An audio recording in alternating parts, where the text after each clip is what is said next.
तो hello class twelfth, I hope आप सब अच्छे होंगे एंड अपनी लाइफ एंजॉय कर रहे होंगे। सो आज हम क्लास ट्वेल्थ का चैप्टर नंबर 2 करने जा रहे हैं, पॉलिटिकल साइंस, जिसका नाम कंटेम्प्रेरी सेंटर ऑफ पावर है। ठीक है, तो जहाँ हमने अपनी पुरानी वाली जो कहानी है द एंड ऑफ बाइपोलैरिटी, वहाँ जहाँ हमने छोड़ी थी वहीं से आज हम ये क्लास कंटिन्यू करेंगे। ठीक है, तो सबसे पहले हम थोड़ा सा ओवरव्यू ब्रेक डाउन कर लेते हैं अपने सिलेबस का कि इस चैप्टर में हमें क्या क्या पढ़ना है, एंड पहले वाला जो चैप्टर था उससे कैसे हम इसको कनेक्ट कर सकते हैं, ये भी ज़्यादा इंपॉर्टेंट हो जाता है। ठीक है, तो हमने देखा था 1945 से लेके, ये टाइमलाइन आपको अपनी नोटबुक में बनानी है। ठीक है, 1945 से लेके, ठीक है 1945 से लेके 1991 तक। ठीक है, 1991 तक ये कौन सा पीरियड था? ये पीरियड था कोल्ड वॉर का।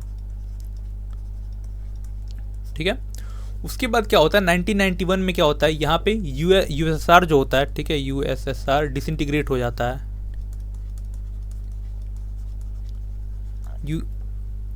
यूएसएसआर यहाँ पर डिसइंटीग्रेट होता है, एंड इसके बाद हम देखते हैं कि कुछ टाइम तक, ठीक है, कुछ टाइम तक जो हमारा वर्ल्ड होता है, ठीक है, कुछ टाइम तक जो हमारा वर्ल्ड होता है वो यूनिपोलर वर्ल्ड हो जाता है। ठीक है, यूनिपोलर वर्ल्ड मतलब यहाँ से आप देखोगे तो अगर मैं 2000 तक मार्क करूँ, 2000 तक, ठीक है, तो यहाँ तक क्या होता है, यहाँ तक जो पूरा एक सुपर पावर होता है, यहाँ तक एक सुपर पावर होता है, वो होता है यूएस। ठीक है, यूएस, ठीक है, अकेला जो राज करता है, जितने भी वर्ल्ड इंस्टीट्यूशंस हैं सब पे राज करता है। ठीक है, पूरा डोमिनेट करता है वर्ल्ड पे ये। ठीक है, उसके बाद क्या होता है अराउंड 2000 के बाद से, ठीक है, या फिर कई आप देखोगे 1991 के बाद से ही जो यूएसएसआर का डोमिनेशन था ये धीरे धीरे यहाँ से डिक्लाइन करना स्टार्ट करता है। ठीक है, क्यों? क्योंकि और भी जितने सारे मतलब कंट्रीज थी वो पावरफुल होना स्टार्ट होती हैं। जैसे मैं बात करूँ, ठीक है, जैसे मैं बात करता हूँ वेट, ये तो चाइना की, ठीक है, जैसे मैं बात करूँ इंडिया की, ठीक है, जैसे मैं बात करूँ जापान की, ठीक है, जैसे मैं बात करूँ साउथ कोरिया की, ठीक है, ये ऐसी कंट्रीज होती हैं जो स्टार्ट करती हैं चैलेंज करना यूएस के डोमिनेशन को। ठीक है, ऐसी कंट्रीज होती हैं जो स्टार्ट करती हैं चैलेंज करना। ठीक है, इसी में कुछ और, जैसे ये तो सोलो कंट्री है, जैसे चाइना एक सोलो कंट्री है, इंडिया एक सोलो कंट्री है, जापान एक सोलो कंट्री है, साउथ कोरिया एक सोलो कंट्री है। इसी तरह कुछ ग्रुप ऑफ कंट्रीज निकल के आती हैं जिनको हम रीजनल ऑर्गेनाइजेशन बोलते हैं, जैसे ईयू, ठीक है, यूरोपियन यूनियन, वेट थोड़ी सी दिक्कत होती है लिखने में ये पैड पे, ठीक है, यूरोपियन यूनियन, ठीक है, और एक निकल के आता है, क्या है, ASEAN, association of south east Asian nation. ठीक है, ये जो हमारे साउथ ईस्ट एशिया का होता है, जो साउथ ईस्ट एशियन कंट्री है उनका एसोसिएशन है। ठीक है, ठीक है, तो ये क्या होता है, ये यूरोपियन यूनियन जो है इसमें बहुत यूरोप की जितनी सारी कंट्रीज हैं वो मिल के एक यूनियन बनाती हैं, एंड ये जो यूनियन बनता है ये बहुत ज़्यादा पावरफुल होता है। ठीक है, तो ये सब मिलके मतलब वन बाय वन ये चैलेंज करना स्टार्ट करते हैं यूएस का जो डोमिनेशन होता है उसको। ठीक है, तो यहाँ से अब धीरे धीरे हम क्या देखते हैं, यहाँ से हम देखते हैं कि जो हमारा वर्ल्ड है वो मल्टीपोलर है। ठीक है, मल्टीपोलर वर्ल्ड है। ठीक है, मतलब कोई एक कंट्री या फिर कोई एक ऑर्गेनाइजेशन, ठीक है, या फिर कोई एक रीजनल ऑर्गेनाइजेशन वर्ल्ड को डोमिनेट नहीं कर सकती है। जितना पावर है वो सब में डिस्ट्रीब्यूट है। चाइना इक्वल डोमिनेशन रखता है, इंडिया इक्वल डोमिनेशन रखता है, जो यूरोपियन यूनियन है वो इक्वल डोमिनेशन रखता है, जो आसियान है वो इक्वल डोमिनेशन रखता है। ठीक है, तो ये आई होप आपको जो प्रीवियस स्लाइड थी, जो पिछला चैप्टर था जहां आपने ख़त्म किया था उसको, वहीं से ये चैप्टर स्टार्ट हुआ है, तो इसलिए मैंने थोड़ा सा लिंक बनाने की कोशिश किया। ठीक है, तो वही चैप्टर का नाम भी, आप चैप्टर का नाम देख सकते हो, चैप्टर का नाम है the contemporary centre of power, मतलब जो यूएस के अलावा और कौन कौन से सेंटर ऑफ पावर्स थे हमारी वर्ल्ड में उस टाइम पे। ठीक है, वो, ठीक है, मैंने लोगो भी लगा रखा है, जैसे ये आसियान का लोगो है, ये यूरोपियन यूनियन का लोगो है, ये चाइना का है, ये हमारे इंडिया का है। ठीक है, तो ऐसे मैंने लगा भी रखा है। ठीक है, तो चलो स्टार्ट करते हैं। जो कहानी है, ठीक है, ये जो कहानी है, सॉरी वो मैं इंडेक्स लगाना भूल गया ना सो सॉरी इसके लिए, सॉरी, अब आगे से ध्यान रखूँगा। ठीक है, देखो क्या होता है, जब मैंने ये कहानी मैंने बता दी आपको। ठीक है, जब बाइपोलर वर्ल्ड हो जाता है, ठीक है, जब जो यूएसएसआर होता है उसका डिसइंटीग्रेशन हो जाता है, ठीक है, तो उसके बाद जो यूरोपियन यूनियन होता है, आसियान होता है, ये ऐसे मेजर फोर्स इमर्ज होकर आते हैं वर्ल्ड के सामने, ठीक है। इकोनॉमिक राइज ऑफ चाइना, ठीक है, made dramatic impact on the world politics. जो चाइना की इकोनॉमी है ये बहुत बड़ा इम्पैक्ट क्रिएट करती है वर्ल्ड पॉलिटिक्स पे, ठीक है। अब देखो, जो यूरोपियन यूनियन है, ठीक है, या फिर कोई भी ऐसी ऑर्गेनाइजेशन है, रीजनल ऑर्गेनाइजेशन, वो ऐसी अचानक रातों रात नहीं बन जाती है, ठीक है। उसके पीछे कम से कम 20 साल, 25 साल, 30 साल, 40 साल से पीछे से कुछ चलता आता है, फिर उसके बाद धीरे से वो एक ऑर्गेनाइजेशन इस्टेब्लिश होता है, ठीक है। आइडिया बहुत पुराना होता है, हो सकता है 100-150 साल पुराना हो, वो फिर धीरे धीरे नए नए फॉर्म में इमर्ज होकर एक नया ऑर्गेनाइजेशन बन जाए, ठीक है। तो उसी तरह जो यूरोपियन यूनियन का जो इस्टेब्लिशमेंट है, ठीक है, एक फॉर्मल इस्टेब्लिशमेंट नहीं, मतलब इसका आइडिया धीरे धीरे सेकेंड वर्ल्ड वॉर एंड होने के बाद से ही लगने लगा था, ठीक है। 1945 में हमारा सेकेंड वर्ल्ड वॉर एंड होता है, एंड उसी के बाद से जो हम देखते हैं यूरोपियन यूनियन एक मतलब एक कलेक्टिव, एक जो कलेक्टिव वो होता है ना, कलेक्टिव कंट्री के रूप में काम करने लगते हैं। जैसे क्या होता है, जो सेकेंड वर्ल्ड वॉर होता है, उसमें क्या होता है, जो यूरोपियन यूनियन की जो यूरोपियन कंट्रीज़ हैं, ठीक है, जो सेकेंड वर्ल्ड वॉर हुआ था वो यूरोप में ही हुआ था, तो जो यूरोपियन कंट्रीज़ हैं वो बहुत ज़्यादा स्ट्रगल फेस करती हैं, उनकी पूरी इकॉनमी बर्बाद हो जाती है, ठीक है, सब कुछ बर्बाद हो जाता है, ठीक है। उसके बाद क्या होता है, उसके बाद जब ये सारी यूरोपियन यूनियन कंट्रीज़ बर्बाद हो चुकी होती हैं, तब इनको समझ में आता है कि हम एक साथ रहेंगे तभी तभी हम आगे बढ़ पाएंगे। एंड इसी टाइम से ये क्या करते हैं, ये जितनी यूरोपियन यूनियन की कंट्रीज़ हैं, मतलब जो यूरोपियन कंट्रीज़ हैं, ये अपने आप को सबके साथ जोड़ने लगते हैं, जो जितनी भी कंट्रीज़ हैं एक साथ इकट्ठा होने लगती हैं, ठीक है। वहीं से सेकेंड वर्ल्ड वॉर के एंड पे ही ये सारी कहानी स्टार्ट हो जाती है, ठीक है। उसी टाइम क्या होता है, अब इनको अपनी इकॉनमी रिवाइव करनी थी, क्योंकि सेकेंड वर्ल्ड वॉर के टाइम पे इनकी जो पूरी इकॉनमी थी वो बर्बाद हो चुकी थी, ठीक है।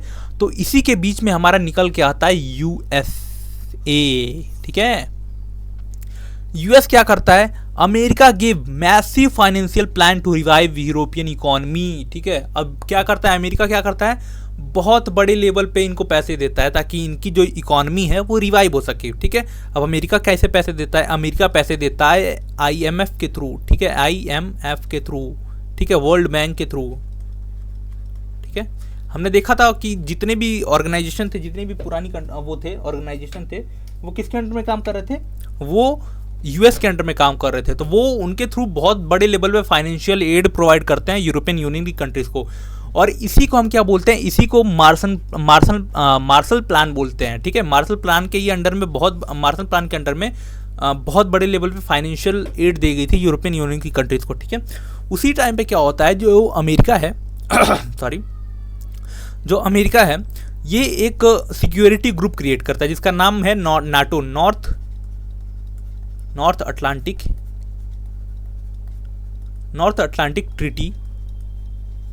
ट्रीटी ऑर्गेनाइजेशन, ठीक है। ये क्या होता है, नाटो, ठीक है, नाटो क्या होता है, एक सिक्योरिटी ग्रुप है। जैसे नाटो में 36 मेंबर हैं, ठीक है, 36 मेंबर्स हैं नाटो के, उसमें पूरी यूरोपियन कंट्री शामिल है, यूएस शामिल है, बाल्टिक नेशन शामिल है, ठीक है। ऐसा एक कंट्री है, सिक्योरिटी ग्रुप है। अब जैसे मान लो यूरोप के किसी एक कंट्री पे हमला हुआ, ठीक है, तो वो हमला ये 36 के 36 कंट्री पे माना जाएगा, और ये 36 के 36 कंट्री एक साथ उस देश पे हमला करेंगे, ठीक है। तो ये सिक्योरिटी ग्रुप वहीं पे बना लेता है, ठीक है, अपने आप को और मजबूत कर लेता है। एंड फिर नाटो का हेड निकल के आता है, ठीक है, नाटो का हेड निकल के आता है, ठीक है। नाटो को हेड लीड कर रहा होता है यूएसए, ठीक है। अब देखोगे अंडर मार्शल प्लान के अंडर में क्या होता है, पहली बात, ठीक है, massive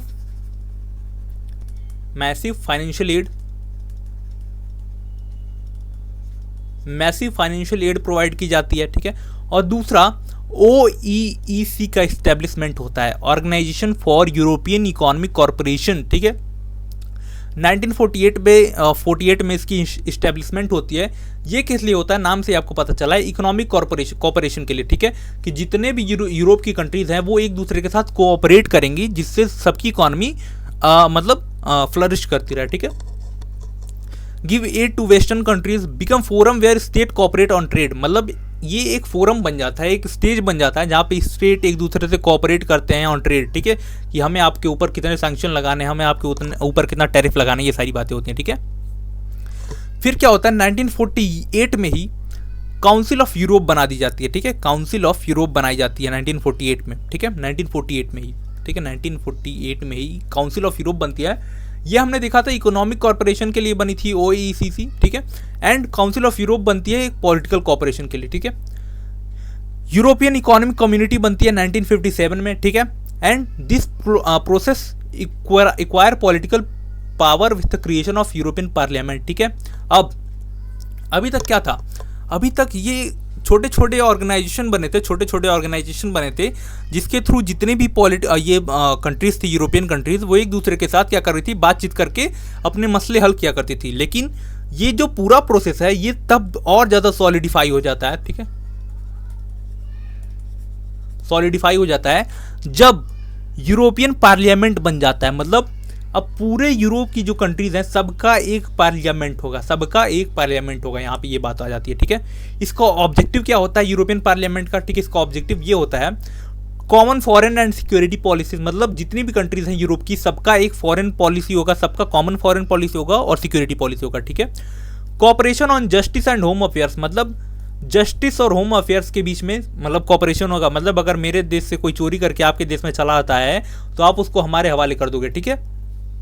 signing creation of single currency, यहाँ यहीं पे 1957 के अराउंड, ठीक है, करेंसी भी इवॉल्व हो जाती है यूरोपियन यूनियन की करेंसी का वो होता है, ठीक है, जिसको हम यूरो बोलते हैं, ठीक है। यहीं पे एक सिंगल करेंसी का फॉर्मेशन होता है, ठीक है। और अब अगर मैं बात करूं इसके बाद क्या होता है, देखो एक ऑर्गेनाइजेशन जो होता है, ठीक है, वो किसी एक पर्टिकुलर मतलब किसी पर्टिकुलर फील्ड में आपको दिखाता है, जैसे वर्ल्ड बैंक है, ठीक है, वर्ल्ड बैंक है, ठीक है। ये किस लिए, ये कोई भी देश गरीबी में जा रहा है तो उसको पैसे दे सकता है, सिर्फ ये इसका काम इकोनॉमी में है, इसका पॉलिटिकल काम कोई नहीं है, ठीक है। जैसे इंटरनेशनल कोर्ट ऑफ जस्टिस है, ठीक है, ICJ है, ठीक है, इसका काम क्या है, इस पूरी दुनिया में जितनी भी देशों के बीच में वो डिस्प्यूट है उसको सेटल कराना है, तो इसका इकोनॉमी से कोई लेना देना नहीं है। तो जितने भी इंस्टीट्यूशन होते हैं वो किसी ना किसी एक दायरे में खुद को लिमिट रखते हैं। लेकिन अभी हमने क्या देखा, जो यूरोपियन यूनियन का तो जो यूरोपियन यूनियन जो है वो इकोनॉमिक भी कर रहा है, ठीक है, इकोनॉमिक भी कर रहा है, पॉलिटिकल भी कर रहा है। अब धीरे धीरे ये सिक्योरिटी पे भी आ गया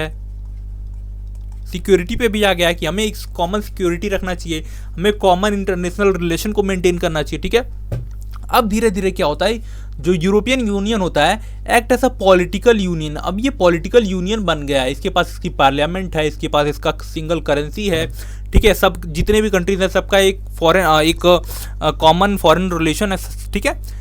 अब धीरे धीरे ये क्या होता है, इसी को हम बोल सकते हैं कि started to act as a nation, ये एक नेशन की तरह स्टार्ट करता है बिहेवियर।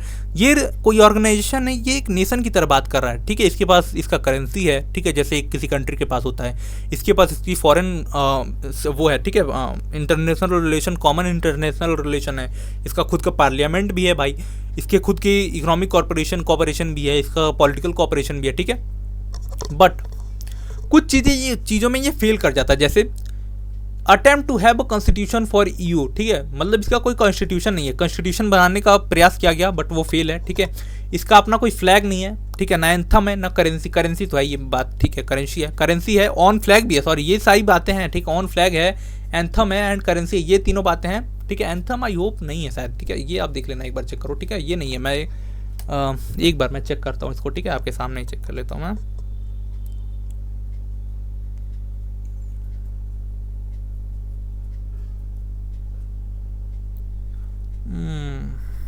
ये यस, ठीक है, यू का एंथम भी है, तो ठीक है, मुझे भी आज पता चला ये सॉरी। तो ये जितनी भी चीज़ें, इसका कॉमन फ्लैग भी है, एंथम भी है, करेंसी भी है, ठीक है। Also have same foreign and security policy, इनकी सेम पॉलिसी है, फॉरेन पॉलिसी भी सेम है, सिक्योरिटी पॉलिसी भी सेम है, ठीक है। Try to expand area while acquiring new members, मतलब ये अपने आप को एक्सपेंड करता रहता है, ठीक है, एक्सपेंड करता है ताकि जो नए मेंबर ज्वाइन हो, ठीक है, उनका भी ये एरिया यूरोपियन यूनियन के अंडर में आ जाए, ठीक है, समझ में आई बात। जैसे कंट्री अपने आप को एक्सपेंड करता है दूसरे के कंट्री पे कब्जा करके या फिर उसको अपने अंदर फ्रेंड बना के, ऐसे ही यूरोपियन यूनियन भी करता है, ठीक है, कि अपने अंदर किसी मेंबर को वो ज्वाइन करा लेगा और उसका जो एरिया है वो उसके अंडर में आ जाएगा इन द सेंस सब कुछ, मतलब सब बातें उसके अंडर में नहीं आ जाएंगी, बट थोड़ा हाँ उसका जो फॉरेन पॉलिसी है वो यूरोपियन यूनियन की तरह चलेगा, ठीक है। European union has economical, political, diplomatic and military influence, ठीक है। अब हम देखने जा रहे हैं कि जो इतना बड़ा जो हमारा यूरोपियन यूनियन बना है, जो इतना बड़ा ऑर्गेनाइजेशन बना है, इसका इकोनॉमिक इम्पैक्ट क्या है हमारे वर्ल्ड में, पॉलिटिकल इम्पैक्ट क्या है, डिप्लोमेटिक एंड मिलिट्री इन्फ्लुएंस क्या है, ठीक है। अगर मैं इकोनॉमी वाइज बात करूँ तो ये दुनिया की सेकेंड बिगेस्ट इकोनॉमी है आफ्टर यूएसए, ठीक है, आफ्टर यूएसए नंबर 1 पे है, ठीक है। जो यूरो है, ठीक है, यूरो जो इसकी करेंसी, कॉमन करेंसी, ये डॉलर को थ्रेड प्रोवाइड करती है, ठीक है, डॉलर को थ्रेड देती है, मतलब कांटे की टक्कर है, ठीक है, कभी ये बड़ा है कभी ये बड़ा है, ठीक है, चाहे ये डॉलर बड़ा है, ठीक है, डॉलर का सिंबल क्या होता है, ये होता है, यूरो का सिंबल क्या होता है, ये होता है सर, ठीक है। तो ये एक दूसरे के साथ तो वो करते रहते हैं, टकराव की स्थिति है, ठीक है, मतलब यूरो कभी ज़्यादा हो जाता है, कभी डॉलर की वैल्यू ज़्यादा होती है, ठीक है। First share of world war, ठीक है, first share of world war मतलब जो वर्ल्ड वॉर में जितनी भी मतलब जो वर्ल्ड वॉर था,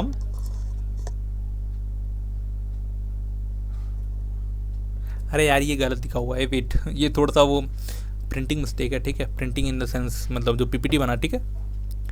first in the share of world trade है ये, वही मैं बोलूँ वर्ल्ड वॉर कहाँ से आ गया, ये ट्रेड है, ठीक है। फर्स्ट शेयर मतलब जितना भी दुनिया का सामान ट्रेड होता है उसका फर्स्ट सबसे ज़्यादा शेयर किसके पास है, वर्ल्ड EU के पास है, ठीक है। WTO में यानी वर्ल्ड ट्रेड ऑर्गेनाइजेशन भी मोस्ट इंपॉर्टेंट है ये, ठीक है। Economic power give its influence इन नेबर, ठीक है, जो इसका इकोनॉमिक पावर, इसके पास बहुत ज़्यादा पैसा है, तो इसके नेबर भी जो है, नेबर हैं जैसे क्या बोलते हैं, जैसे कुछ उसी में यूरोप में कंट्री हैं जो इसका पार्ट नहीं है, या फिर जो रशिया है उस पर भी बहुत ज़्यादा इम्पैक्ट होता है इसका, ठीक है, ठीक है। और अगर मैं बात करूँ पॉलिटिकल एंड डिप्लोमेटिक इन्फ्लुएंस की इसकी, तो देख सकते हो आप, जो 1 मेंबर होल्ड परमानेंट सीट इन UN, ठीक है, एक मेंबर जो है इसका यूरोपियन यूनियन का वो परमानेंट सीट पे है, ठीक है, UN में, ठीक है। सम है नॉन परमानेंट सीट, कुछ लोगों के पास नॉन परमानेंट सीट होती है, इसको भी हम डिटेल में पढ़ेंगे UN के बारे में, ठीक है। UN में आपको पता होगा, मैं बता दूं 5 परमानेंट मेंबर हैं, ठीक है, 5 परमानेंट हैं एंड 10 नॉन परमानेंट हैं, ठीक है। तो यूरोपियन यूनियन का एक मेंबर तो परमानेंट मेंबर है, ठीक है, और कुछ मेंबर नॉन परमानेंट मेंबर भी होते हैं, ठीक है। Also have power to influence some US policies, ठीक है, also have power to influence some US policies. अब US की पॉलिसी को कौन चैलेंज कर सकता है भाई, लेकिन हाँ यूरोपियन यूनियन के पास ये पावर है कि US के पॉलिसी को चैलेंज कर दिया जाए, ठीक है। जैसे एग्जांपल दिया हो ईरान न्यूक्लियर प्रोग्राम, ठीक है, US चाहता था इसको बर्बाद किया जाए, अभी भी चाहता है, बट यूरोपियन यूनियन इसको बिल्कुल वो नहीं करता, ठीक है, सपोर्ट नहीं करता, ठीक है। It use diplomatic, economic investment and negotiation rather than military forces. अब यूरोपियन यूनियन के पास इतना पैसा है भाई, इतना पावर है, ठीक है, इसका जो एक मेंबर है वो यूनाइटेड नेशन का मेंबर बन के बैठा है, परमानेंट मेंबर बन के बैठा है, कुछ 1-2 मेंबर जो हैं वो नॉन परमानेंट मेंबर हैं। इसके पास इतना डिप्लोमेटिक सपोर्ट है, इसके पास इतना पैसा है कि ये कभी मिलिट्री फोर्स का यूज़ ही नहीं करता, मतलब अपनी मिलिट्री का यूज़ ही नहीं करता, ठीक है। मतलब इसकी जो दुश्मन है उनके अंदर इतना पैसा इन्वेस्ट कर देता है, ठीक है, उनके अंदर इतना पैसा इन्वेस्ट करता है, उनके ऊपर इतना डिप्लोमेटिक प्रेशर बना देता है कि कोई इसके अगेंस्ट जाता ही नहीं है, ठीक है। यही सेम काम हमारा चाइना भी करता है, चाइना के पास बहुत ज़्यादा पैसा है, तो जो इंडिया के नेबर हैं जैसे श्रीलंका है, पाकिस्तान है, बांग्लादेश है, उनके पास इतना पैसा दे देता है कि वो फिर अब क्या जाए भाई, वो डेट ट्रैप में फंस जाते हैं, ठीक है। तो उनको वो जो चाइना बोलता है वो करना ही पड़ता है, उनकी मजबूरी बन जाती है, ठीक है, ठीक है। चलो अगर हम मिलिट्री इन्फ्लुएंस की बात करो इसके, तो यूरोपियन यूनियन का जो कंबाइंड आर्म फोर्सेज है are the second largest in the world, second largest है। अगर मैं कंबाइंड बात करूँ, ठीक है, जितनी भी यूरोपियन कंट्रीज हैं, यूरोपियन यूनियन की कंट्रीज है, अगर सबको मैं कंबाइन कर दूँ तब जाके दुनिया के सेकंड लार्जेस्ट आर्म फोर्सेज बनेंगे, ठीक है। Total spending on defence second largest after US, ठीक है, सबसे ज़्यादा US स्पेंड करता है डिफेंस पे, एंड दूसरे नंबर पे यूरोपियन यूनियन का करता है कंबाइन, ठीक है, कंबाइन में बात कर रहा हूँ, ठीक है। 1 मेंबर इज न्यूक्लियर पावर, ठीक है, 1 मेंबर जो है इसका न्यूक्लियर पावर है, ठीक है, फ्रांस, ठीक है। ब्रिटेन भी हुआ करता था बट ब्रिटेन निकल गया इससे, ठीक है, Britain is not a part of European union, याद रखना आप, ठीक है। World most important source of space and telecommunication, ठीक है, कम्युनिकेशन टेक, ठीक है, वर्ल्ड का जो सबसे इकोनॉमिक जो हम बोलते हैं ना टेक हब है, ठीक है, सबसे ज़्यादा स्पेस की, अगर स्पेस टेक्नोलॉजी में अगर कोई बात करे, कम्युनिकेशन टेक्नोलॉजी में बात करे, तो सबसे मोस्ट इम्पॉर्टेंट सोर्स है डेवलपमेंट का, इनोवेशन का हमारे यूरोपियन यूनियन, ठीक है। तो इतना ज़्यादा इन्फ्लुएंस, ठीक है, आप देख सकते हो कि कोई ऑर्गेनाइजेशन जो पहले धीरे धीरे बनना स्टार्ट हुआ है, इसको 1945 से बन रहा है, 1945 से बन रहा है ये, और कब जाके बनता है ये 1992 में, इसका जो आज का रूप है ना यूरोपियन यूनियन जो हम बोलते हैं, 1992 में जाके बनता है। मतलब इसको कम से कम 47 साल लगे बनने में, ठीक है, 47 साल लगते हैं। धीरे धीरे पहले ये इसका ये बनता है, जैसे मैंने बताया ना, जैसे OEEC बनता है, पहले OECC बनता है, फिर उसके बाद काउंसिल ऑफ यूरोप बनता है, फिर इसी तरह धीरे धीरे इसका जो आज का फॉर्म है वो 1992 के बाद से निकल के आता है, ठीक है। फिर हमने देखा कि इसका इकोनॉमिकल इम्पैक्ट क्या है, पॉलिटिकल एंड डिप्लोमेटिक इन्फ्लुएंस क्या है, मिलिट्री इन्फ्लुएंस क्या है, ठीक है।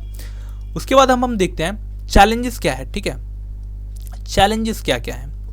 अब कोई भी ऑर्गेनाइजेशन होता है तो उसके सामने कुछ चैलेंजेस भी होते हैं, उसका हमने इन्फ्लुएंस देख लिया कि इन्फ्लुएंस कितना बड़ा है भाई, पूरे वर्ल्ड पे इन्फ्लुएंस है इसका, बट इसके सामने कुछ चैलेंजेस भी हैं। जैसे पहला चैलेंज क्या है, many time state have own foreign policy that are often at odd with each other, ठीक है। कुछ टाइम क्या होता है, जैसे यूरोपियन यूनियन एक ऑर्गेनाइजेशन है, ठीक है, यूनियन है कुछ कंट्रीज़ का, ठीक है। इसमें क्या होता है, कुछ कंट्रीज यूरोपियन यूनियन का पार्ट हैं, ठीक है, बट हैव इंडिपेंडेंट फॉरेन, ठीक है, पॉलिसीज की फॉरेन पॉलिसी जो है वो अलग है। तो क्या होगा, कभी कभी ऐसा होता है यूरोपियन यूनियन की फॉरेन पॉलिसी कुछ और कह रही है और इस कंट्री की फॉरेन पॉलिसी कुछ और कह रही है, ठीक है। तो इन दोनों बीच में कभी कभी वो हो जाता है, ठीक है, ऑड लगता है दोनों के बीच में कि कौन किसका सही है, ठीक है। Many country yet not accepted euro capitalism, ठीक है। यूरो कैपिटलिज्म का मतलब होता है जो सिंगल करेंसी वाला फंड है, सिंगल करेंसी वाला फंड है, ये बहुत कंट्रीज आज भी एक्सेप्ट नहीं करती हैं, ठीक है। ये जो दोनों फैक्टर हैं, this limit the ability of European union to act in a matter of foreign relation, ठीक है। अब ये जो दो बातें हैं, जो चैलेंजेस हैं, वो यूरोपियन यूनियन की पावर को लिमिट कर देते हैं कि वो फॉरेन जो रिलेशन है उसमें दखल दे पाए, ठीक है। अब अगर मैं बात करूँ, थोड़ा सा हम एक टाइमलाइन मेंटेन कर लेते हैं, ठीक है, टाइमलाइन मेंटेन कर लेते हैं, जिससे थोड़ा सा हमें हेल्प हो जाएगी हमारे क्या बोलते हैं, हमें थोड़ा सा याद करने में, ठीक है। जैसे आप बात करो 1951 में, ठीक है, 1951 में क्या होता है, ठीक है, 1951 में क्या होता है, ट्रीटी ऑफ पेरिस साइन होती है, ठीक है, ठीक है। ये आपके बुक में एक टेबल दिया हुआ है, ठीक है, एंड उस टेबल से जो मोस्ट इंपॉर्टेंट होगा वो मैं आपको बताऊंगा, उससे ज़्यादा आपको देखने की जरूरत नहीं, ठीक है। ट्रीटी ऑफ पेरिस साइन होती है, ठीक है। इसमें क्या होता है, यहाँ पे इस्टेब्लिशमेंट होता है ECFE, ठीक है, European coal and steel community, ठीक है। ये सबसे पहला स्टेप होता है, ठीक है, स्टेप तो वहीं से लिया जा रहा है, ठीक है, आपने देखा 1945 से, लेकिन यहाँ पे पेरिस में ट्रीटी ऑफ पेरिस स्टार्ट होता है। ट्रीटी ऑफ पेरिस होता है जिसमें European coal and steel community establish होती है, ठीक। उसके बाद हमने क्या देखा, उसके बाद बात आती है हमारे 1979 में, ठीक है। 1979 में क्या होता है, 1979 में क्या होता है, फर्स्ट डायरेक्ट इलेक्शन होता है, first direct election in EU parliament, ठीक है। उसके बाद जो नेक्स्ट बिग स्टेप आता है वो आता है 1990s में, ठीक है, 1990s में, 1990 में, ठीक है। यहाँ पे क्या होता है, यूनिफिकेशन ऑफ जर्मनी भाई बहुत इंपॉर्टेंट पार्ट है आज के टाइम पे यूरोपियन यूनियन का। तो 1990s के टाइम पे, उससे पहले जर्मनी हुआ ही नहीं करता था इसका पार्ट, लेकिन 1990 में जब जर्मनी का यूनिफिकेशन होता है, आई होप आपको याद होगा, चैप्टर नंबर 1 में आपने पढ़ा था कि जो जर्मनी है उसको दो पार्ट में डिवाइड किया था, ईस्ट बर्लिन, वेस्ट बर्लिन। फिर 1990s में 1989 में क्या होता है, जो बर्लिन वॉल थी वो गिरा दी जाती है एंड जर्मनी क्या होता है, वो यूनिफाइड हो जाता है, ठीक है। तो ये भी इंपॉर्टेंट रोल प्ले करता है यहाँ पे, ठीक है। उसके बाद क्या होता है, उसके बाद ट्रीटी ऑफ मैस्ट्रिच साइन होती है, ठीक है। यहाँ पे 1992 में, ठीक है, डेट भी याद रखना 7 फेब, ठीक है, 7 फेब में 1992 में क्या होता है, treaty of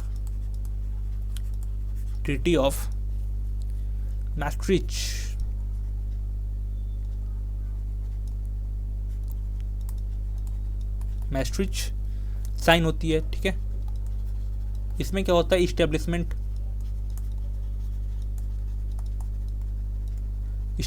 of European union होता है, ठीक है। उसके बाद 1993 में क्या होता है, 1993 में क्या होता है, सिंगल मार्केट बनता है, ठीक है, सिंगल मार्केट बन जाता है, ठीक है। 2002 में हमने देखा, 2002 में, ठीक है, 2002 नहीं 2004, सॉरी 2004 में, 2004 में क्या होता है, यूरो इंट्रोड्यूस होता है, ठीक है, यूरो इंट्रोड्यूस होता है यहाँ पे, ठीक है। 2016 में क्या होता है, 2026 में, 2026 में सॉरी 2016 में क्या होता है, ब्रिटेन एग्जिट, ठीक है, ब्रिटेन एग्जिट हो जाता है यूरोपियन यूनियन से। अभी तक क्या था, अभी तक यूरोपियन यूनियन में, ठीक है, अभी तक यूरो में 2 न्यूक्लियर पावर थे, ठीक है, कौन कौन, फ्रांस एंड सेकेंड ब्रिटेन, ठीक है। ब्रिटेन 2016 में बाहर हो जाता है, यानी 2016 में बाहर हो गया था। फ्रांस अब अकेला सोलो सुपर पावर बचा है, मतलब सोलो न्यूक्लियर पावर बचा है, एंड यूएन में परमानेंट सीट लेने वाला सिंगल पावर बचा है, ठीक है, यूरोपियन यूनियन में, ठीक है। तो ये टाइमलाइन आपको अगर हो तो आप अपने बुक में बना लो, कॉपी में, नोटबुक में बना लो, ठीक है। So that's for today and I hope आपको लेक्चर अच्छा लगा होगा। एंड नीचे डिस्क्रिप्शन में लिंक है हमारे टेलीग्राम चैनल का, वहाँ ज्वाइन कर लो आप, ठीक है। तो वहीं पे हम ये नोट्स आपको प्रोवाइड करा देंगे, ठीक है। तो तब तक के लिए stay connected, God bless you all, as I always said, जय हिंद।